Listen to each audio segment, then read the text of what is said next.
Thanks. All right, good afternoon. We're going to get started. For those of you who don't know, just like a small handful, my name's Raj Chaudhary. I'm the Associate Director of the Ming-Kuo Center, and this is our final professional development seminar for this academic year, actually, the spring semester. And every year for the past few years we have done this. Actually, we've alternated sometimes with publishing, which is a little bit more applicable to the arts and humanities. We talk about publishing books, but one of our most popular ones has been this sort of getting published in peer-reviewed journals. So for those of you at a research university, of course, getting published in a peer-reviewed journal is kind of an important part of the whole academic experience. Just before I introduce our panelists, just to give them a sense of who's in the room. So we have people, quite a few people here are doctoral students who are current members of our Preparing Future faculty program. So these are people about to go out in the job market very soon. We have a visiting scholar from India. We have some members of our new faculty scholars program, who are people in their first or second years here at Auburn and who are getting acclimated to the demands of faculty life here at Auburn. And then we have some other sort of visiting PhD students whom I've never met before. And then we have some, I guess, some returnees, people who have been in our programs before, doctoral students who are coming back. So that's kind of the landscape. Our presenters are each going to be talking, doing individual presentations for about 7 minutes. So they'll kind of go in order, and they'll talk first, and then we'll have extended time for Q&A, which I think is where the really interesting stuff will come up. So our presenters are Dr. David Riese from the Harrison School of Pharmacy, Dr. El-Sheikh from Department of Human Development and Family Studies, College of Human Sciences, Dr. Ming-Kuo Lee from the Department of Geology and Geography, from College of Sciences and Mathematics, and Dr. James Groccia from the EFLT program in the College of EFLT department in the College of Education, Higher Education program. Okay. And so we did a secret coin toss before the thing started, and we decided that David would go first. So David's up. So thank you for the invitation to speak for a few minutes about publishing in peer-reviewed journals. Obviously, it's a huge topic, and I'm only going to talk about primarily one thing, which is how to go about selecting a peer-reviewed journal to publish your scientific work in, to publish your scholarly activity in.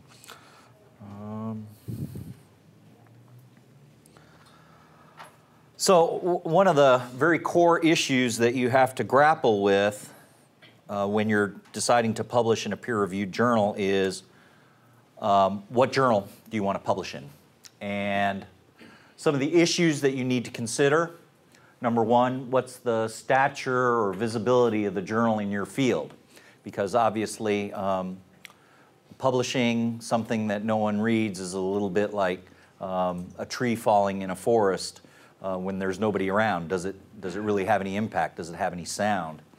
So you want to obviously try and find the most appropriate journal for your field.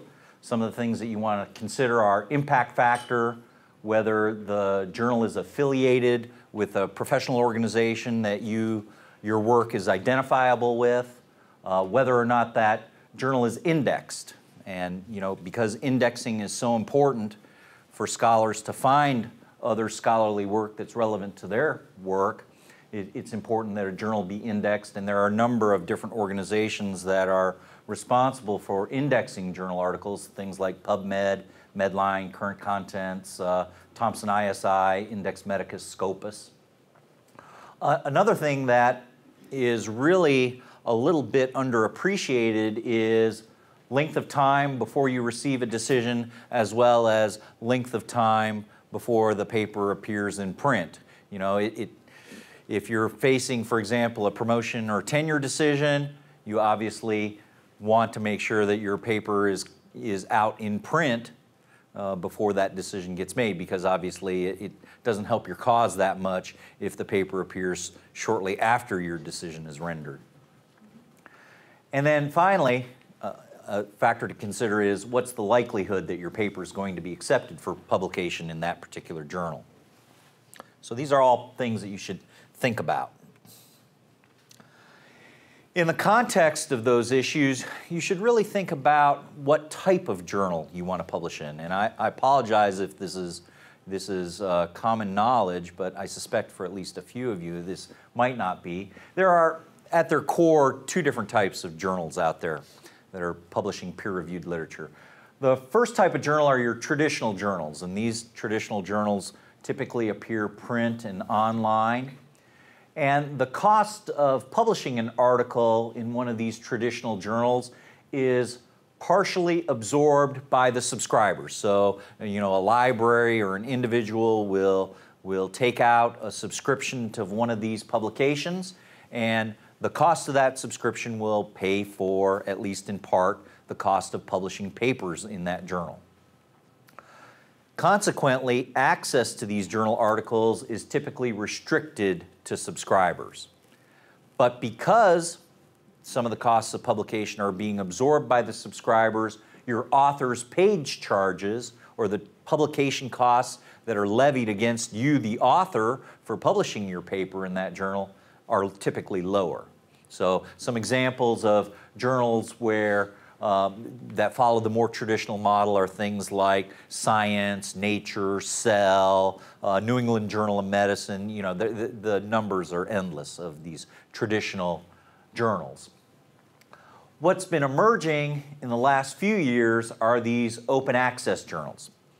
Open access journals are typically online only journals. And in contrast to the traditional journals, with your open access journals, the publication costs are absorbed by your author's page charges. Consequently, readers' access is unlimited. That means anybody can download your paper from the journal because all the costs of publishing that paper are being absorbed by, you guessed it, the charges that are being levied against you, the author. So just to give you an idea, if you say publish a paper in Advances in Biological Chemistry, which is a journal that I'm relatively well familiar with. It's an online-only, open-access journal. Cost of publishing a paper in there is about between $1,200 and $1,500. Okay, and that contrasts the page charges for some of your other journals. Let's say Biochemical Journal, which is published by a scholarly society out of England, and the page charges in that journal are typically, you know, a few $100s. So it costs you much less to publish in Biochemical Journal than it does to publish in Advances in Biological Chemistry, even though the topic areas are quite similar, simply because the Biochemical Journal, the publication costs are absorbed in part by the subscribers, whereas in one of these open access journals like Advances in Biological Chemistry, the charges are absorbed completely by the authors. Another factor about these open access journals is these journals tend to be less established with lower visibility. You know, these are relatively new phenomenon, these open access journals. And these journals, as you might expect, tend to be less selective because the more papers the journal publishes, the more money they make, right? I mean, they're really being driven by paper count, right? You know, that's basically all they're relying on for an income stream, right? They're not relying on subscribers at all. They're relying on the number of papers that they publish. So these journals tend to be less selective. Yes? 1 minute. Okay. So, what do you want to do? In cases where you're trying to publish in one of these less visible journals, well, you want to try and increase the visibility. You can cite it in a review article that you write. You can distribute e-reprints to other scientists in the field. You can publicize your paper via social media and the web. If you're eligible to do this, you can submit it to PubMed Central, and this will ensure that the article is also indexed by PubMed. But finally, you can also create a Google Scholar profile. And I recommend that all of you Go out to Google Scholar and create your own profile. Here's an example of my profile on Google Scholar. Basically, if you associate yourself with Google Scholar, if you create a profile there, you can index every single publication that you've ever published, and Google Scholar will keep track of the number of citations to all of your papers. It'll calculate your H-index and your I-10 index. It'll calculate citations over a period of time. And furthermore, it'll link to your personal email address, and it'll also link to your website. So this is a one-stop shopping for people to go to find out what you're doing, what your area of expertise is, and how do we get more information about you. Okay? So great way to publicize your work, post it on Google Scholar. All right? Questions? Just take one question, and we'll hold the others for the end. Let's just take one question right now before we move on to our next speaker. Oh, and Google Scholar is free. Okay. Yes, one question. Oh, yeah. Why would you say the visibility of open access journals are lower? Because I think the whole idea is that so many people that are not subscribers to some other journals can have access to your papers. One of the challenges is, particularly with your relatively young open access journals, is they're not being indexed by the traditional indexing sources. So for example, I just published a paper in a relatively young open access journal that's not indexed yet by PubMed or Medline. So I've got to work a little harder to get that paper out into the public. Okay, thank you. Okay. I'm in the Department of Human Development and Family Studies, and my research is very multidisciplinary. So instead of repeating what David has said, I will try to give you a perspective of not only how to publish, but also the role or the perspective of an editor and a reviewer. I have served in editorial and review activities for many journals across psychophysiology fields, psychology, health, pediatric sleep. So it's a broader view. I'm not really sure which fields you're in, but I'll give you kind of a collective view. In attempting to publish, in addition to looking at the impact factor, which is very important, I also recommend considering the journal in relation to the objectives of the journal. It's very frustrating sometimes to get papers whereby you feel like the author has not really read the exact objectives and has not tailored his or her article to address these. And sometimes if your work is multidisciplinary and you're choosing a certain journal, like an audience might need to be educated in an area outside the journal, while if you're addressing, you have to take your audience into account, basically. Whom are you addressing this to, and what do you need to emphasize? For example, when I'm publishing a sleep journal, I don't really need to talk about the importance of sleep. I talk about maybe psychological factors, and vice versa. The impact factor is important, and it needs to be considered. However, I do not recommend submitting your papers kind of indiscriminately to high-impact journals if your paper is not strong. And this is very frustrating for the reviewers, to get a paper that you feel maybe one is not edited well. I mean, this is a given. Very frustrating from an editorial perspective. Sometimes they're returned if there's lack of fit very early on, or if a paper is sloppy, and you do not want to associate your name with that. So I would gauge maybe getting feedback from colleagues, more senior colleagues, about where that paper can fit, whether it's a primary journal, more secondary journal, and it's okay to go one level up, but trying to, or waiting sometimes for a few months for reviews that will come back not supportive of that paper is not a good idea. There's an older view, and maybe it is the view in other disciplines, that you get a good review if you submit to a good journal. So you just go ahead and submit a paper and then get a review from 2 or 3 colleagues in relation to where your paper stands, and then you can modify it and submit it somewhere. However, I do not recommend this approach. Because again, taking the other end of things and associating your name with that is not always the best way. So not everybody agrees with what I'm saying, but from experience at the other end, this is how I typically see it. Another thing is that sometimes it's a benefit to have the senior person on the paper be the corresponding author on the paper. And so you might be the first author, based on your dissertation, but sometimes from an editor's perspective, it could be of value to have the corresponding author, which is different, be a more senior person. Why is that? One thing to keep in mind, and I think a lot of junior people do not know or do not utilize, is that the editor really is a support. You should think of it as a support person for your paper. What does that mean? That means you submitted the paper and you receive some reviews. And another point I want to touch briefly on is that reviewers are not your enemies. The peer review process is really one of the basic foundations that we use to publish.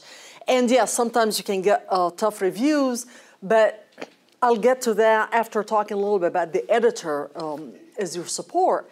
Is that it's really, when I function in editorial capacity, I do not get a lot of questions from authors. And when I do, when it's relation to maybe a topic where two reviewers give contradictory feedback, or where okay, I know really how to do this, and I think the reviewer missed this point, I think it's very appropriate to contact the editor, if it's a revise and resubmit situation, and say, well, I'm faced with this situation. A lot of times the editor will give you this feedback beforehand, like which reviewer do you go with for what, but a lot of times you do not receive that feedback.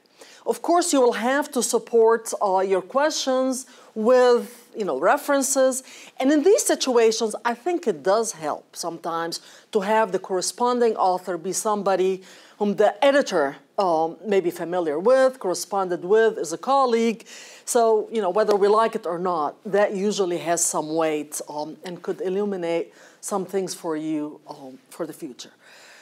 Assuming you've submitted the paper, and you got the revise and resubmits, how do you respond to the feedback of the reviewers? So I'm kind of jumping ahead now so I don't repeat some of the things that you said. Most of the reviewers have expertise in one of the areas. It's rare, especially in a multidisciplinary field, where you will have one reviewer who has expertise across. You would think ideally that when we get a paper, we would just comment, especially the specific comments and feedback on what we know. But unfortunately, sometimes reviewers do not know what they do not know. But a lot of times they do.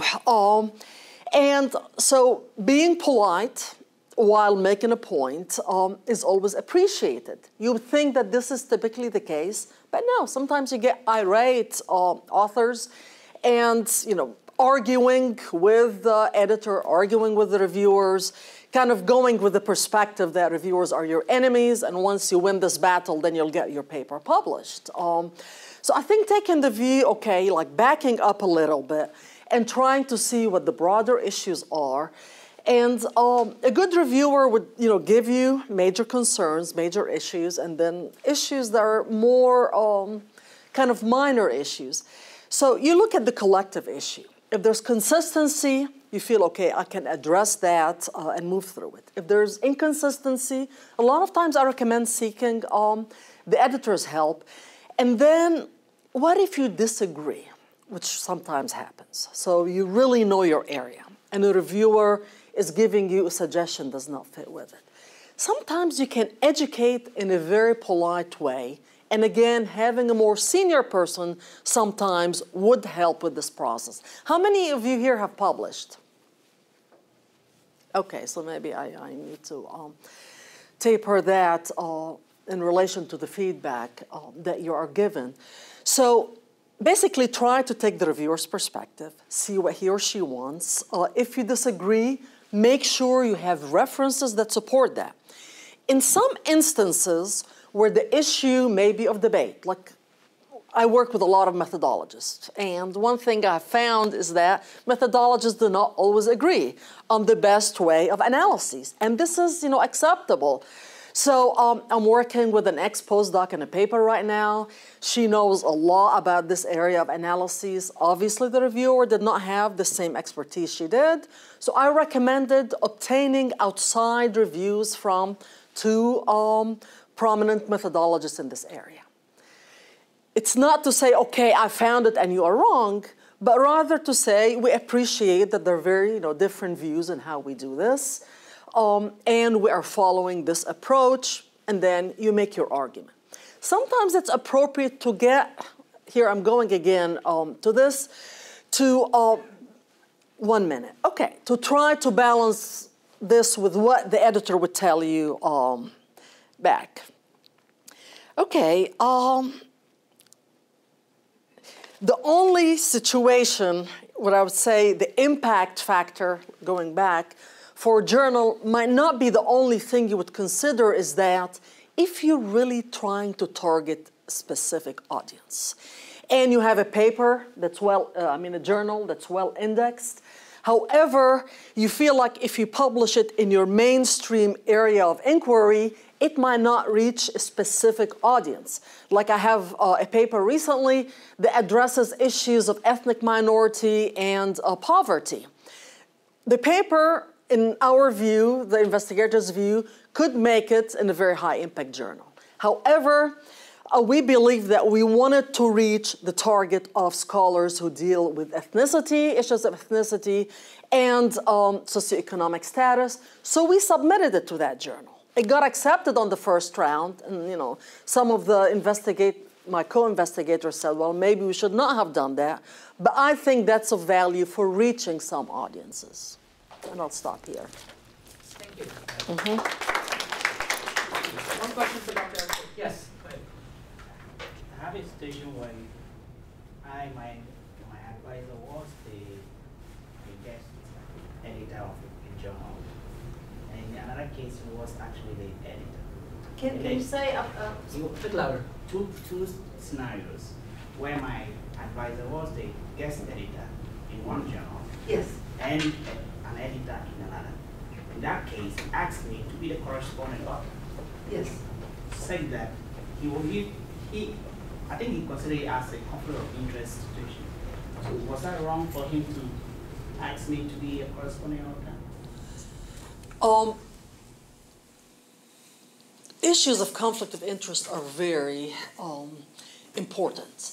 If I have somebody submitting and I'm the editor of a journal, I can serve as the corresponding author if there are multiple editors and the paper would go to a different editor than me. I mean, I'm not supposed to, or we're not supposed to review papers if our students, corresponding authors or not, or ex-students, have submitted that paper.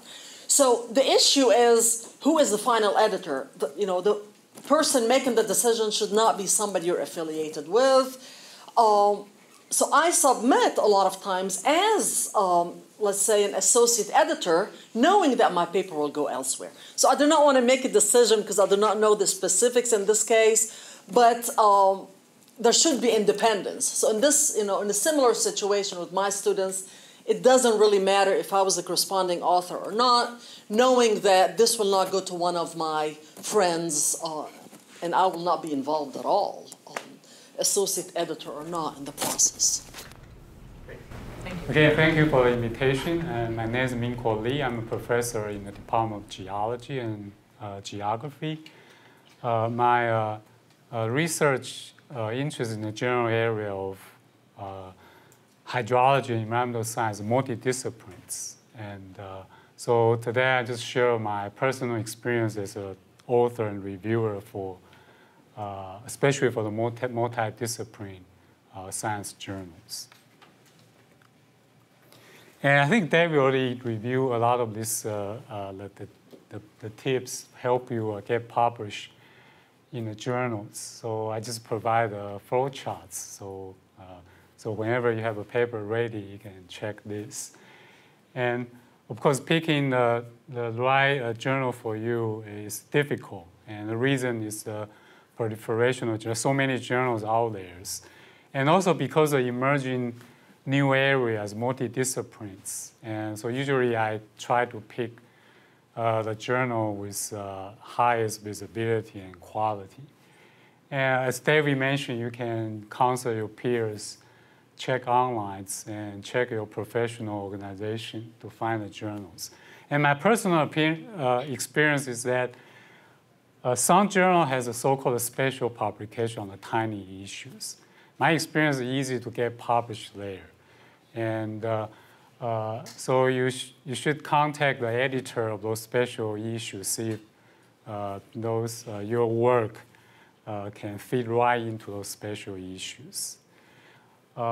Determine the impact, again, David mentioned that especially you are in a very young career, you want to publish your work in a journal with high citation rates, reputation, to get a jump start for your career. I think this is an important factor to consider.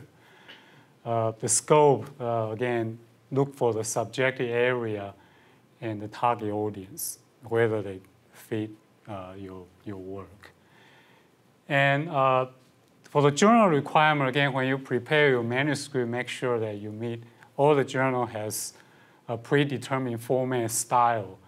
And the mode of distribution, as David mentioned, it can be on print, online, and this will determine the accessibility. So if you want to reach a large audience, you can consider those free online options, and they can reach large audience.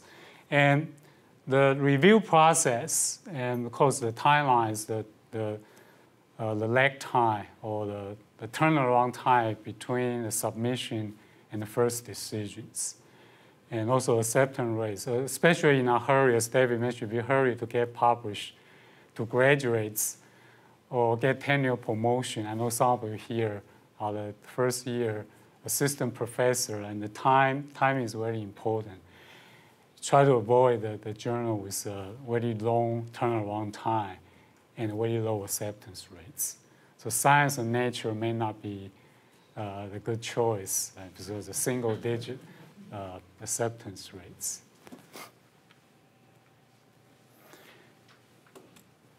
And especially for the young researcher, get your paper ready is critical. Again, you need to know the journals, how and what they publish.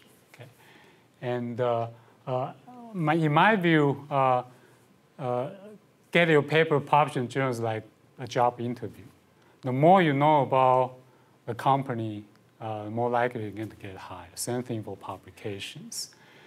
And so there are two processes involving getting your paper ready. The first process, I call, you can use the term quality assurance. It's a process that you measure and assure the quality of work. This is performed during the research stage before you even prepare your draft, your manuscript. For my discipline, scientific discipline, any papers has a few key components. Okay, so again, during the research stage, you have to very careful formulate your hypothesis, finding the proper methods, tools to testing these different hypotheses. Have your advisor, peers, or even the third-party reviewer to check, audit your work. Okay. Again, keep in mind, if the quality of your work is poor, okay, it's very difficult to get it published.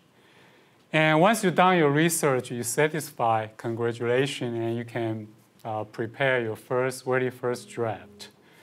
And you need to be very careful, verify and edit your paper to acceptable quality. So you need to meet the expectation of most of journals, which has some quality requirements. And this is my last slide. Okay, some of the journal allows you to list potential reviewers. And this is very important, not just for the paper, but also for proposals. Okay. And again, my opinion is when you pick or list the potential reviewer, you need to pick the scholar cited in your paper. So whenever the journal send a paper manuscript for me to review, you know what I check first? Whether my name appears in the references. So I want to make sure the paper gets accepted, so increase numerical number for my total citation. Okay? And pick the peers in your network which know your work is also very important. And so go to the conference, attend a workshop, establish your network as early as possible in your career. It's very important. And who you try to avoid? And avoid a colleague from your own institute, because this will raise the red flag, conflict of interest. And why we should avoid the big names in your field, in your discipline? Anybody knows? Too busy? Exactly, too busy. Even they have very busy, even accept a lousy job, review your papers, that you expect very long turnaround time. Okay, you don't want that to happen.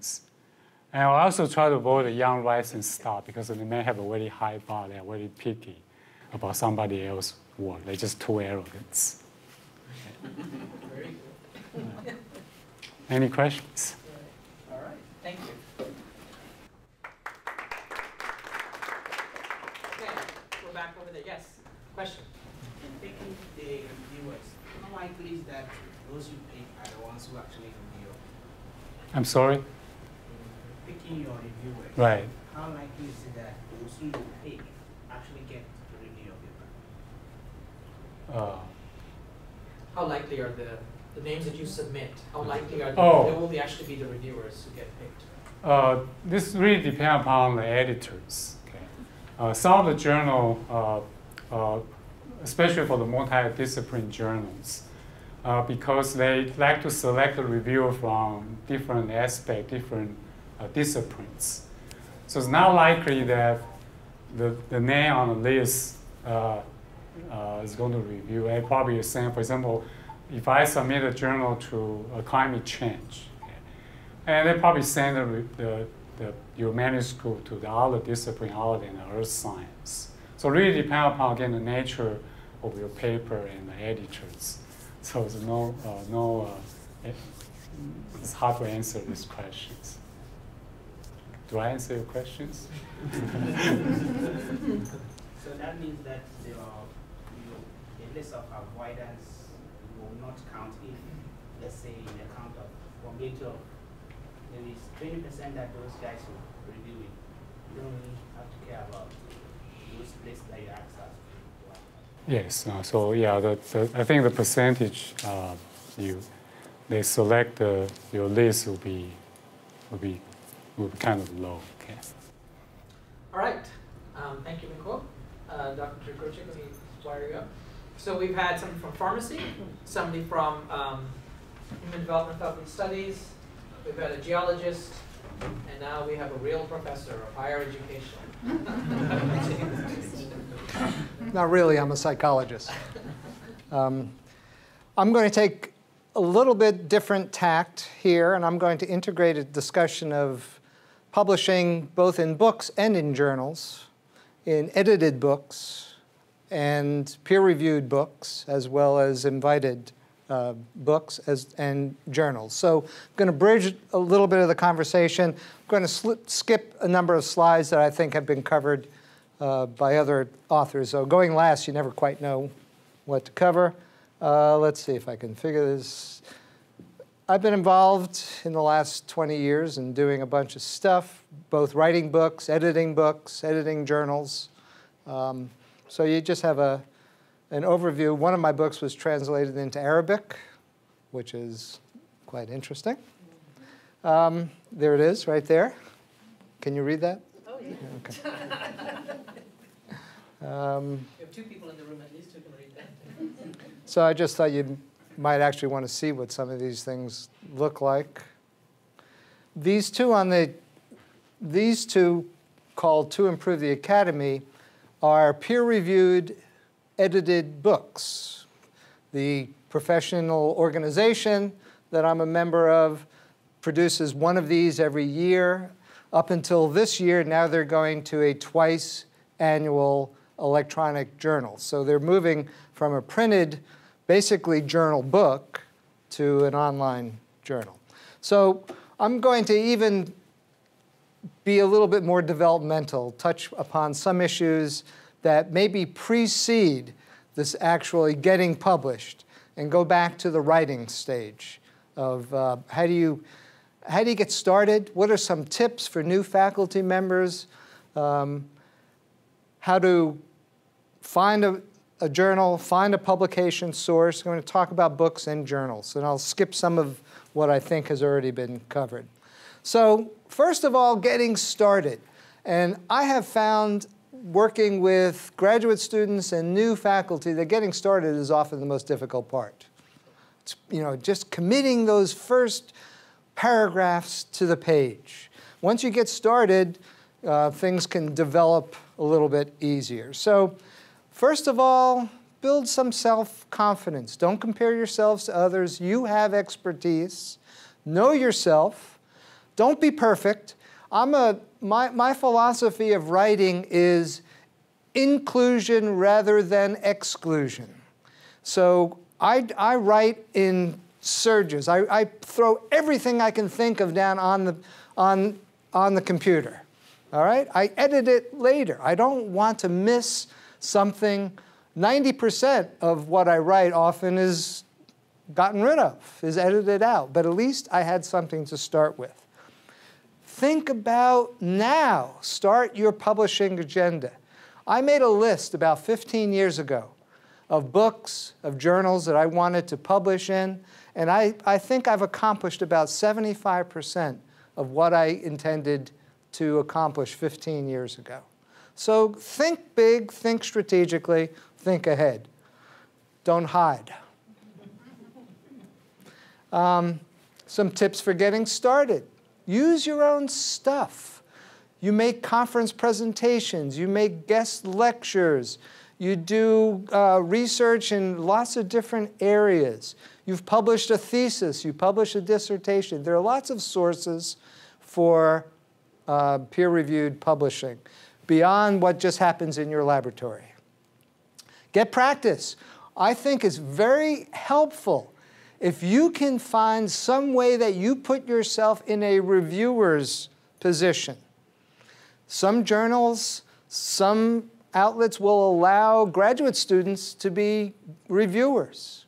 If not, find some way, if one of your faculty members, your professors, is on an editorial review position, ask if you can participate in that. Get some experience being a reviewer. That will help you be an author. Start early. The old just do it Nike approach. Avoid the Goldilocks and the Three Bears syndrome. Keep waiting till it's just right. Get started, do it. Talk to friends, talk to colleagues. Form writing groups in your departments with fellow graduate students, with fellow faculty members. A wonderful book. If you don't know this book, you should probably either check out a copy. I know the Big Yo Center has a copy or two, or buy a copy of this. It's called Advice for New Faculty Members. And nihil nimbus means something in Latin that I'm not familiar with. It means less is best or something like that. Robert Boyce did research about who successful new faculty work, and we identify some characteristics of early successful faculty members. And he was able in his research to come up with these 7 characteristics, and he called them fast starters. People who hit the ground running, got tenured, got promoted, got published. And I won't talk too much about all these, but number 7 relates to this conversation. Increased time spent on scholarly and grant writing activities. Carve that out. All right? So you can look at some of these other behaviors. Those other behaviors will relate to your success also. Spend time writing each day. Moderation and constancy. Moderation and constancy. Write a little bit each day. Don't binge write. Work together with colleagues. Get a writing mentor, someone who can help you along the way. Get feedback.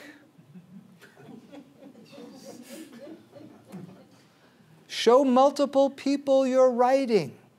Don't be afraid to get feedback before you submit it. Don't depend on the editor to give you feedback. Get feedback from your colleagues, from your advisors, from peers beforehand. I'm going to skip this. We kind of talked about there's lots of different venues out there for publishing. Talk to people. If you go to a conference, talk to the publishers. Find out what's a hot topic. What are they publishing? Get known. Seek out different possibilities. There are two interesting websites here. It's some electronic journals and open source publishing websites that have lots of different journal opportunities listed. Find out what's there. Okay, I'm going to skip this. We already talked about it. There are lots of interesting book publishing opportunities out there. Now, I know in certain social sciences, as opposed to hard and natural sciences, there are different priorities in terms of publishing. I think textbooks, scholarly books, professional books can provide an additional area to round out your scholarly activity. Be aware of those. Maybe not at this stage in your career, but at a latter stage in your career. Check out publishers' websites. Look at what they're asking for. When you want to, if you found a publisher that's publishing something you want to publish, you need to write what I call the pitch. Why is your stuff important? And then, if they call your bluff, you know, the National Book Award, the Pulitzer Prize is right around the corner. So.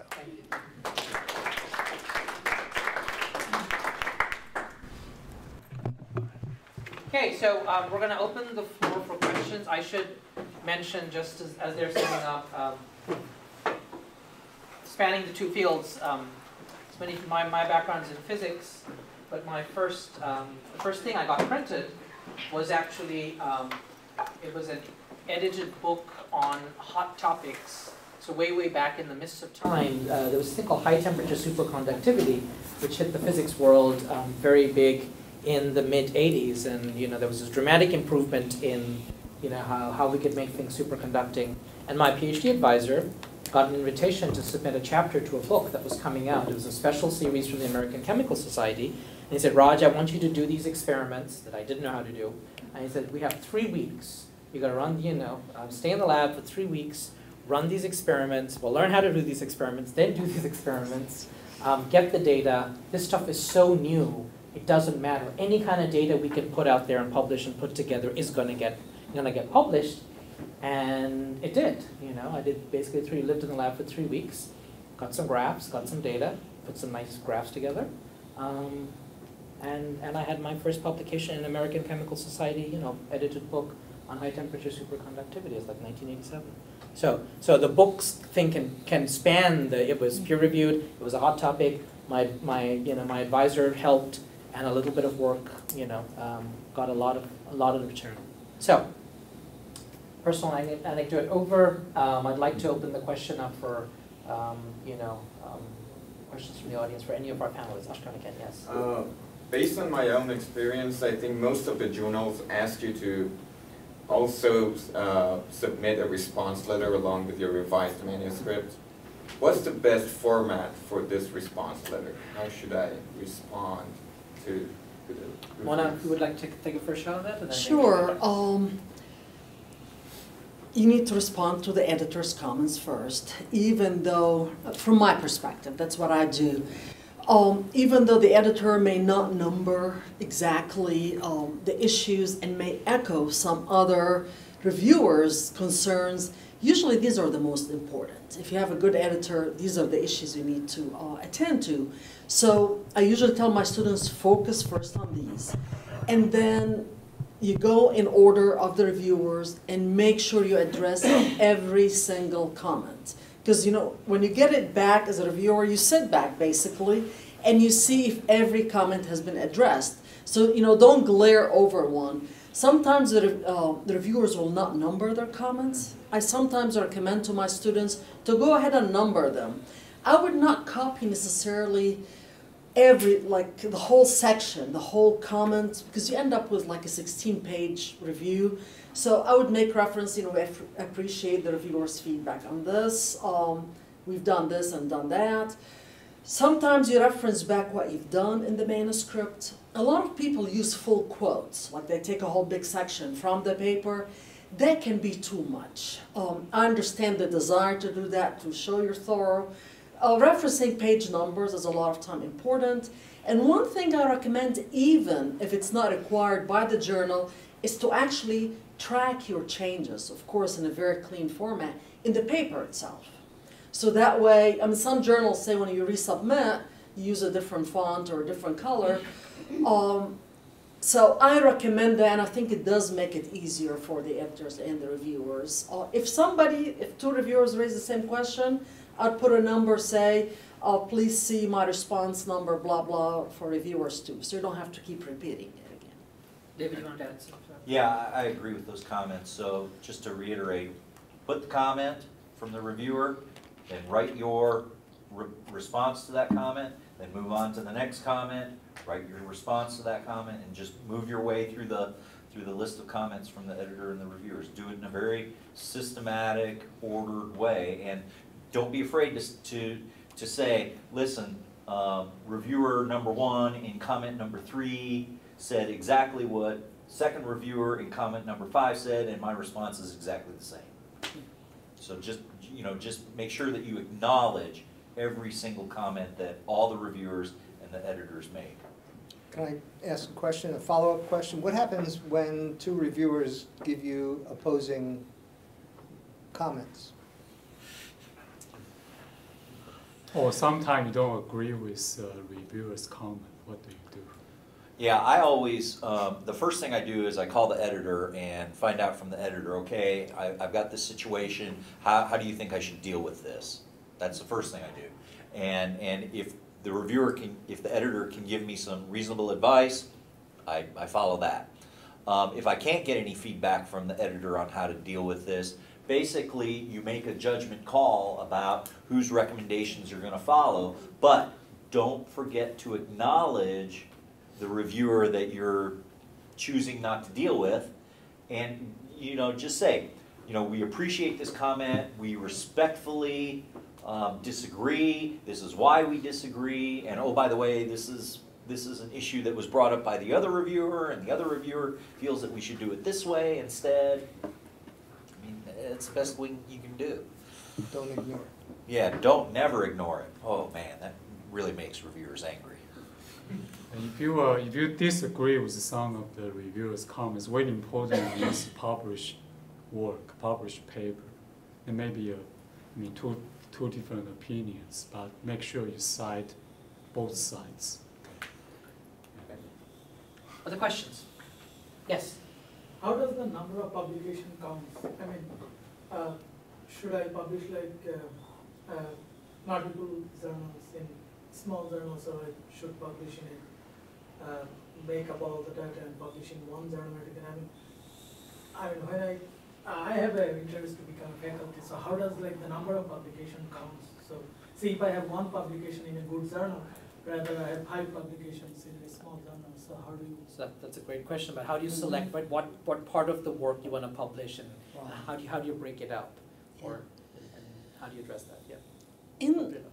In the field, you have to be very careful about what's called fragmented publications. This is very frowned upon, and what that means is, I don't recommend to my students to publish the smallest possible unit and then publish another paper when they could have been integrated together. Having said that, from a perspective of a new researcher, you want to put out high quality work. I mean, the quality matters, the impact of the journals matter. At the same time, it would not hurt to target some journals sometimes with, even brief reports. When you have a very tight, cogent study that makes a contribution, but not necessarily do not want to flesh it out, there are sections called brief reports, and if they're peer-reviewed in good journals, this could help somebody's vita. Along with the number, a lot of times we look at the coherence, the line of research. Are these all interconnected when you're evaluating a junior faculty member coming in?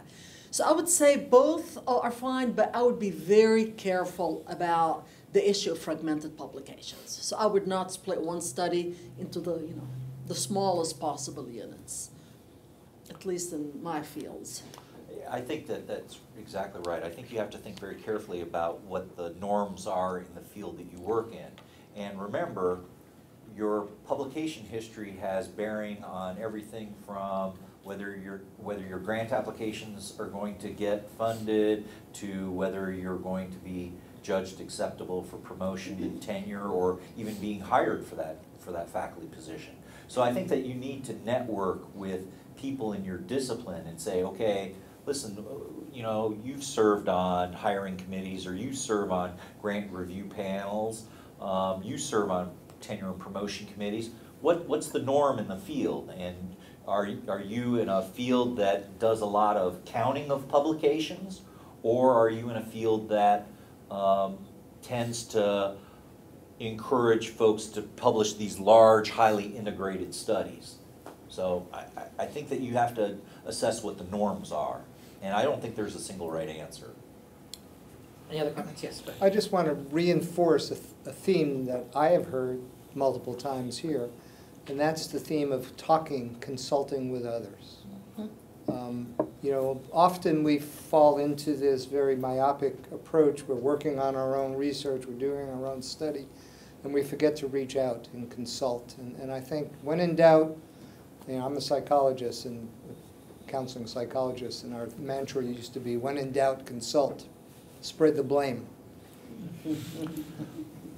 Just to give you a very specific example, about 18 months before I came up for tenure and promotion, my department head called me in and he says, listen, I think in order for your P&T decision to be a slam dunk, you need to publish 4 papers before you submit your packet. And I said, 4 papers? Well, I've really got only these 2 stories, and I would think that I would rather publish these as 2 large papers. He says, no, that's not what you're going to do. He says, you're going to split those 2 papers up into 4 papers, and you're going to publish those 4 papers. I said, thank you very much, and I did it. And it went smoothly. So, the idea of publishing is to get other people here to see your ideas, right? But what's the ethics of kind of republishing and spending your same work? When I was doing my review, I saw one lab. No, that's not what I'm. That's not what I'm encouraging. If you've got a big story, you chop it up into. Sometimes you need to chop it up into smaller sections and publish them as sections. Let me give you an example. A few years ago, I have a National Science Foundation RAPID program working on the Deepwater Horizon oil spill. And we got a whole bunch of data. And the way we try to publish, we publish in the same journal, same volume, but 1 and 2. So the first part maybe focus on organics, contaminant. Second part focus on different aspects. So we get 2 papers together back to back, and the topic is kind of related to each other. And so in this way, people can see the scope of your work. Also, you publish. Essentially, it's a good way to increase your visibility and actually get 2 papers out from, say, 1 topic. It's back-to-back publication, 1 and 2 in the same journal, same volumes. It's much better than you publish in 2 different journals. And in a situation like that, if you're a principal investigator, this is a way to recognize 2 different graduate students with a first authorship. Exactly. Right? So graduate student A could be the first author on 1 paper, graduate student B could be the first author on the 2nd paper. in my field, there's a lot of very similar conferences, and they're all branded with IEEE. They're all very, reputable. And I just saw frequently, the same work, just kind of slightly respun for the different content for the little thing, and it just felt a little cheap. It's a tough call. It's a tough call because you can do that if that next paper has some significant difference. If it builds upon the first paper and it's not just using 5 instead of 4, or V instead of A, changing a few. Thank you. Other questions? I just want to make a comment. There's some interesting disciplinary differences in publishing. And David mentioned one that's very different from social sciences, from psychology and education. The page costs, page charges. There are no page charges in the American Psychological Association journals or educational journals. So there, sciences and humanities and social sciences have different traditions. Yeah. And sometimes in journals, you would just be asked to pay if you wanted your figures in color. And other than that, you don't have to worry about page costs. So how does a young researcher find the money to cover these page charges? Go to the department. For your major professor.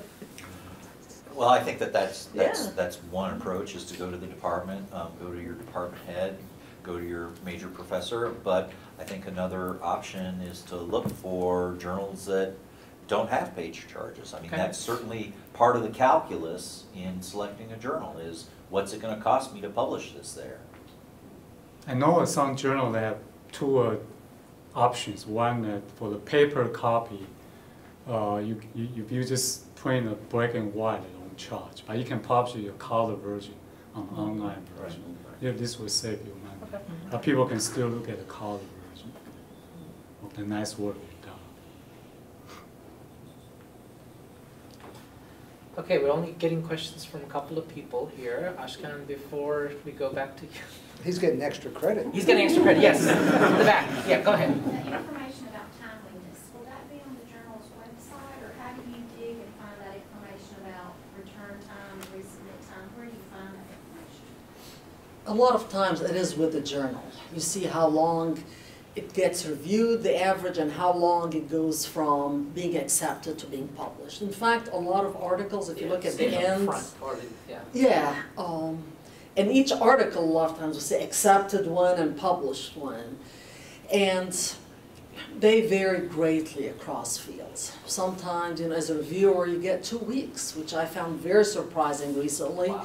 To sometimes you get, 6 weeks, I think, is the average.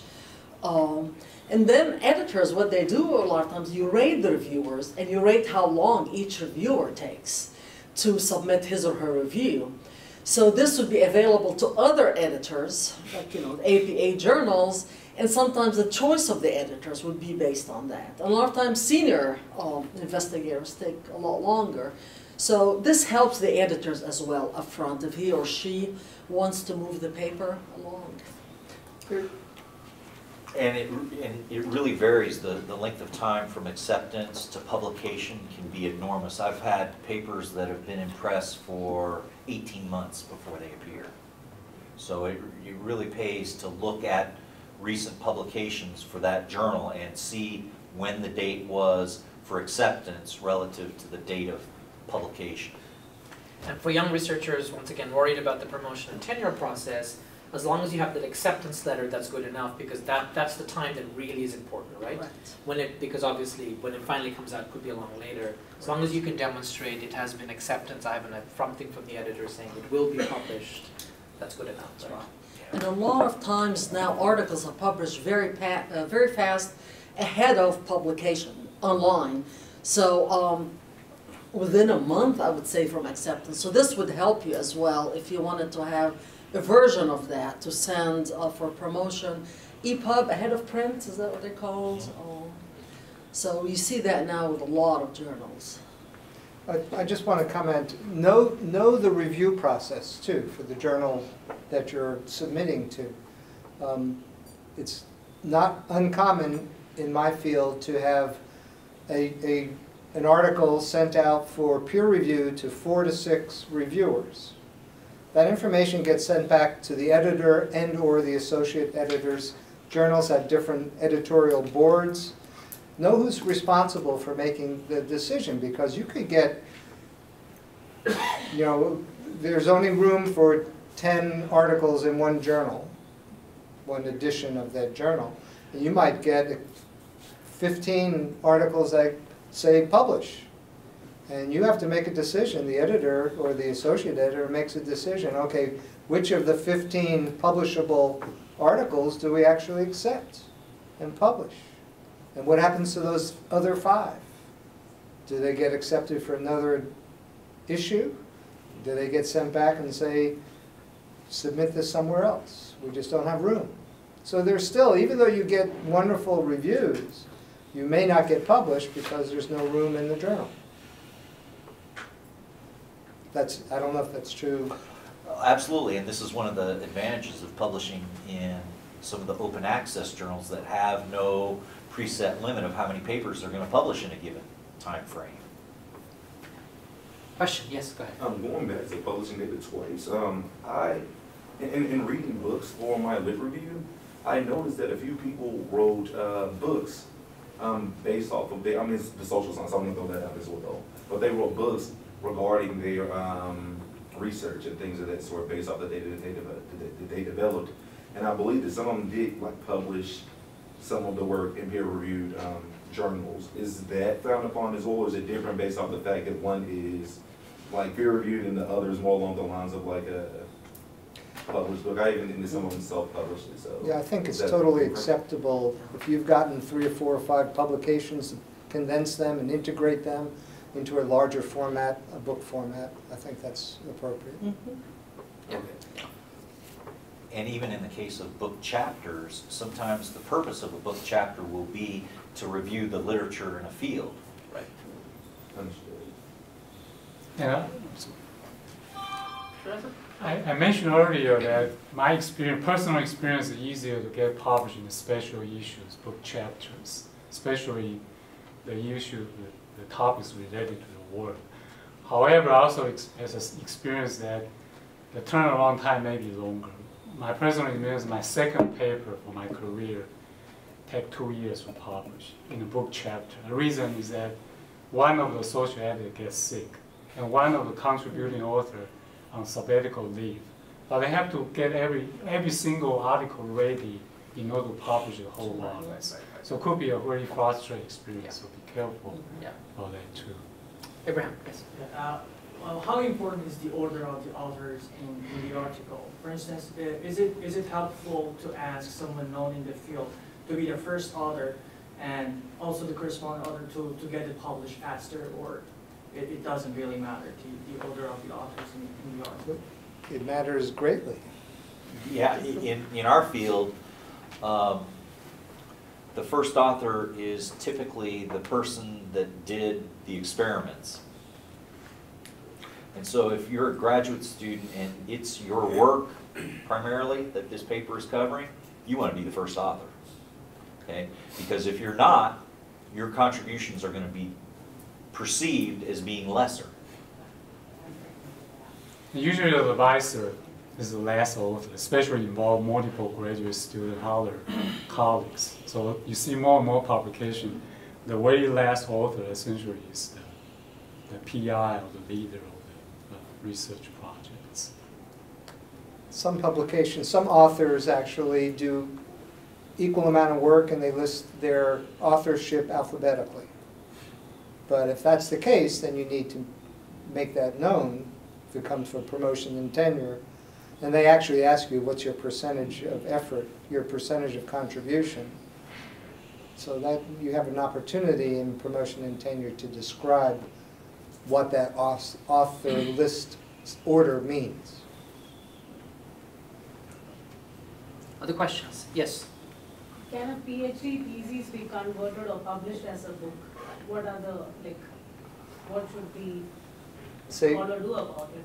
Say again? Can a PhD thesis or dissertation be published as a book? Oh, certainly in some disciplines like English and history, that's almost mandatory. Okay. Like when it comes to social science, like... It can be a book, but it has to be significantly different than your dissertation. Okay. Can't just be a regurgitation Okay. or a repackaging of your dissertation. It has to go beyond that, I believe.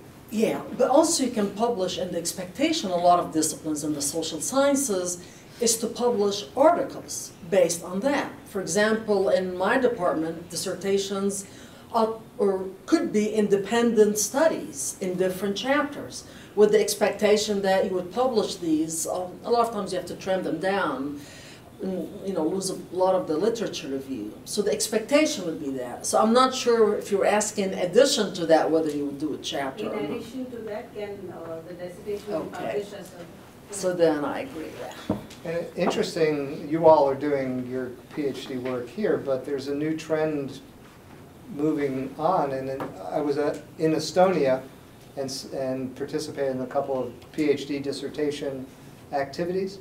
And the approach that they use in Estonia and in other parts of Eastern Europe is your dissertation is just a compilation of 3 to 5 published journal articles.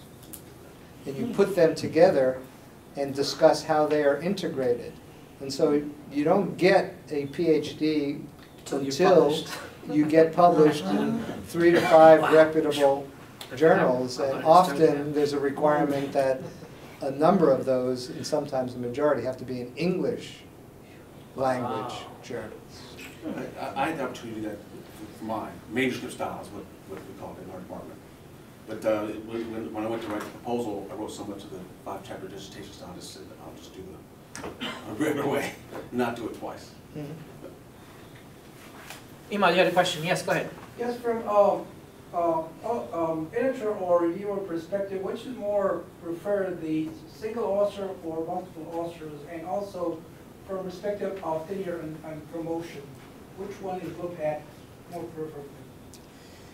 It's much more difficult to be a single author on a paper early on in one's career.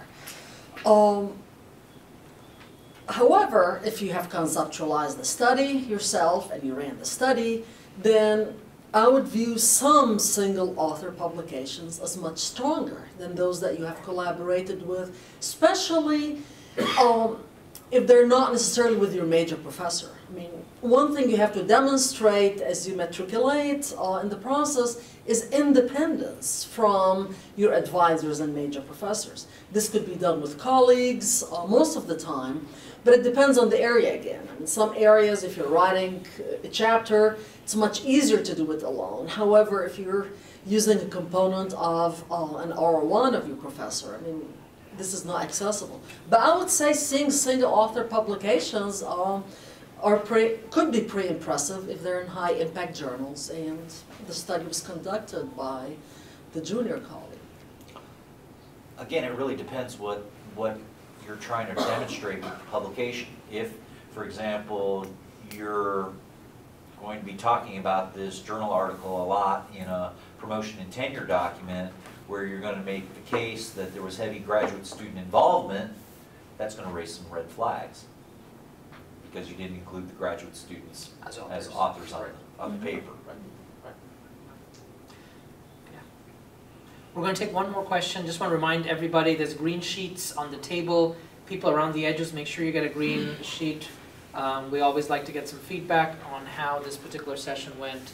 And so if you don't have a green sheet, Imad will be happy to hand you one. One more question from the floor. So I just like the primary authorship, like the first author, sometimes the advisor takes the first authorship and even the students work, do all the experience. So how do you think about it in that case? Now we're getting into a quasi-ethical area. Yeah, I saw many professors take the first authorship, primary authorship. It varies and it depends. And as you said, it's really not one of those issues that you have an easy answer to. If this is a professor's grant, let's say you have an NSF grant or and somebody's working as a GRA on that grant, running as part of his or her assistantship, then it's a very different scenario than somebody conducting a dissertation, and he or she, found their own resources, conducted the study. So how did you conduct the study, basically? Where are the resources coming from? Where's the conceptual idea coming from? The expectation generally in the field is that a dissertation ought to be first authored by the person conducting the dissertation, at least in my areas. Theses are a little bit different. And theses a lot of times are more minor projects under really a lot of mentorship from advisor. I don't know how the rest of you. Like especially for the master thesis, when you graduate, you finish your thesis, but you haven't write the paper. Usually your advisor will tell you, you don't write the paper in, say, in 6 months. I'm going to write the paper for you, but I will be the first author. So the timing is important, especially for the thesis. Okay, if there are more questions, let's thank the panel again. Thank you very much. We have a few more treats there at the back. Grab yourself a water or a cookie or something that's left, and please provide us your feedback. Always good to hear everybody's feedback.